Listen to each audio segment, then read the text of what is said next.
Hello, I'm Shukla Choudhury and welcome to my online class. Today we are going to discuss a very famous poem of a very great American poet, Max Ehrmann. And the name of the poem is Desiderata.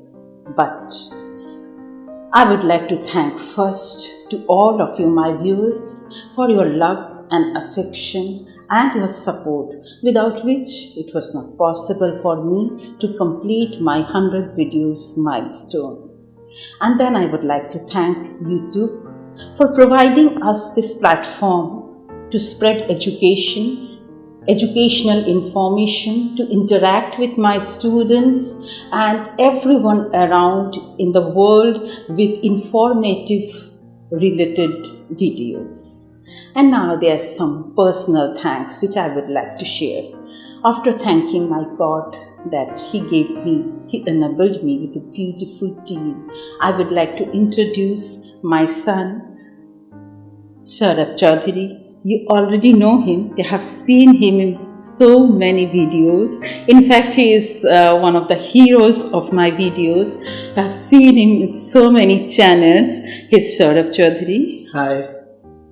And now I would like to introduce the heads and the managers of my team Asli, without whom nothing would have been possible. The mastermind, Desiderata Choudhury. Hi everyone. And it has been a privilege to work with her. She's just amazing. And we thank all of you for your unconditional support. And we hope you'll keep supporting us. Thank you so much. And here comes the man without whom nothing would have been possible. The DOP and the editor of Team Asli, please.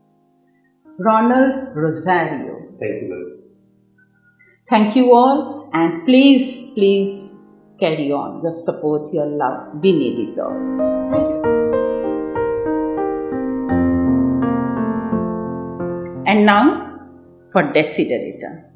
Desiderata is a famous poem written by the famous American poet Max Ehrmann. Max Ehrmann was an American writer and poet. He was an attorney by profession. He is renowned for his inspiring poem Desiderata, and most of the Ehrmann's writings are spiritual and didactic. He wrote a prayer which became a message of hope for thousands of people. Desiderata by Ehrmann is a Latin word which means things desired. The poem by its name focuses on the things we should desire or aim at. It is a didactic poem which gives a beautiful message for all of us. It is simple and straightforward prose poem. Opens with the most relevant message of our time. And it's beautiful to hear when you are passing through a time of troubles, he says, and starts by, see these beautiful lines. Go placidly amid the noise and haste, and remember what peace there may be in silence, as far as possible without surrender. Desiderata is a poem actually, in the form of collection of gems, where each and every paragraph is a gem. And if you can use this gem to decorate your life, your mind, your body and soul, you can have a beautiful life. Now, the poem starts with this beautiful line that you should always remain calm, no matter how full of problems, confusions, troubles are there around you, because they will be there. But you should have a mindset of peace and calm so that you do not get disturbed, because there is peace in silence, and silence is peace, and silence is golden. And for that, one essential feature is you must be good to others. Whoever you deal with, always deal with love. Be good to others. and others will be good to you. Even if they don't, you do not care for that. You just be good to others, keeping in mind that when you are good to others, you do not surrender your self-respect. Your self-respect is yours. And you must also understand that each and every person in this world has his or her own self-respect. Even if the person looks dull, ignorant, uneducated, poor, listen to them. They may have something to tell you that may be very useful to you. And whenever you speak, speak truth. You should always be confident about what you are talking. If you believe in what you are saying, others will believe you. Besides, avoid loud and aggressive people. They can be vexatious to the spirit. So, avoid those people who are loud and aggressive, because they are those people who do not love to remain in peace, and neither will they allow you to remain in peace. So, avoid them. Another thing which is very important that the poet says, never go for the comparison, because comparison can be very disheartening. When you compare yourself with someone superior, you may feel very depressed and down and low. On the other hand, if you compare yourself with someone who is lower strata than you, who lies in the lower strata of the society than you may feel very overconfident, and again that's very harmful. Instead, pay attention to your uniqueness and give respect to everyone's uniqueness, because in this world, everyone is unique. You are also unique. And so instead of comparing yourself with others, stay unique, enjoy your achievement, your unique achievement, however humble your job may be. Try to give your best, and one day you will see that you are at the height of your job. The job may be humble, but that doesn't matter. If you are good at it, you are the one. So, focusing on other people, it's always best, says the poet, that focus on yourself, your job, your achievement, and then enjoy your achievement. However, this is world, and you cannot expect everyone to be nice and sane. As the poet told in the last lines, that everyone is unique. So, be careful. There are tricksters in this world. In fact, there are quite a lot of them.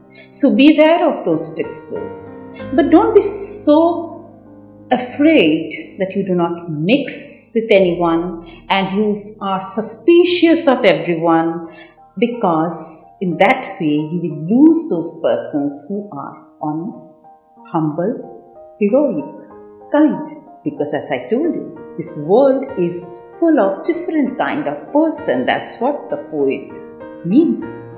The poet says, but let not this blind you to what virtue there is. Many persons strive for high ideals, and everywhere life is full of heroism. So, we should not always be overcautious and be suspicious of everyone. There are some virtuous powers also, but it is very important to be what we are. Be yourself. Especially, do not feign affection. We should try to present ourselves as we are. We should not pretend to be loving towards someone if we are not. But at the same time, we should not be cynical towards love. In this world of dried up feelings and disillusionment, love is as fresh as the grass. Amidst all the distress and boredom of life, love would be as perennial as the grass. That is, it would remain forever. Take kindly and the counsel of the years, gracefully surrendering the thing of youth. The poet, suggesting to learn from your past experience, advises not to cling to your youthful memories. Growing old is a natural process, and we should accept old age. We should not try to force ourselves to be young. It is better to give up the things of our youth in old age without any force. Instead, we should strengthen our inner resources of spiritual strength as a bulwark against any unexpected misfortune. Do not get disturbed by imagining things that have not happened.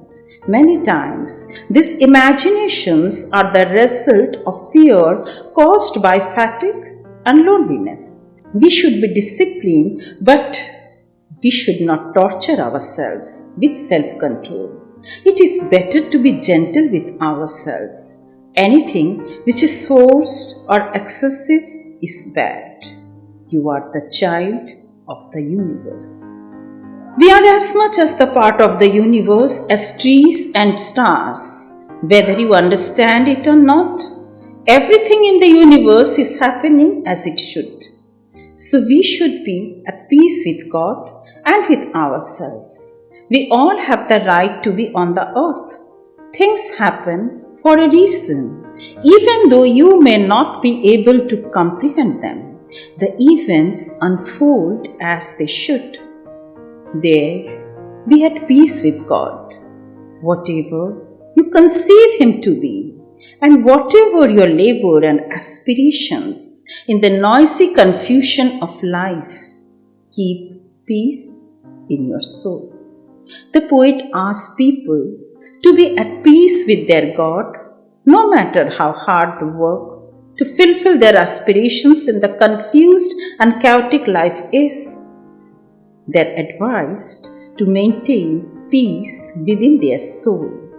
There is much hypocrisy in the world. There is lot of boredom and hard, useless toil. People suffer because their dreams are broken. Despite so much negative things, our world is a beautiful place. It is still a beautiful world, so be cheerful, strive to be happy. And thus, you see, this poem Desiderata, which advises us to take life as it comes. Life is full of joys and troubles, and one should accept that. When you accept, things becomes easier. We should always try to improve ourselves instead of paying more concentration what's going on around or in someone else's life. And another thing which the poet sees is very important, that is, do not be judgmental, either about yourself or someone else or even about God. When you are judgmental, you become unhappy. And when you stop being judgmental and you accept, you become happy. In spite of all the problems that we have in and around our life, we should be happy and we should take things as they come, and we should be very loving while talking with others. You may have so many grievances, but keep them to yourself. When you tell them to others, they may feel hurt, and you also may not feel those feelings after a few moments. So it's important that you be in love and talk in love when you interact. So you see, my children, this poem gives us so many, it's not only about children, it's also about the adult and everyone of this society, because though this poem is there in the ISC syllabus at present and in the syllabus of so many schools and colleges at present, but this is such a poem that anyone from any strata of life at any age can hear and feel good. And I want that all of you, my students, who are at present the students, even after you pass out, you occasionally visit my channel to listen this poem. You will feel good. And with good wishes that you stay happy and healthy and motivated, I say goodbye to you today. Wish you happy and healthy life. See you next week.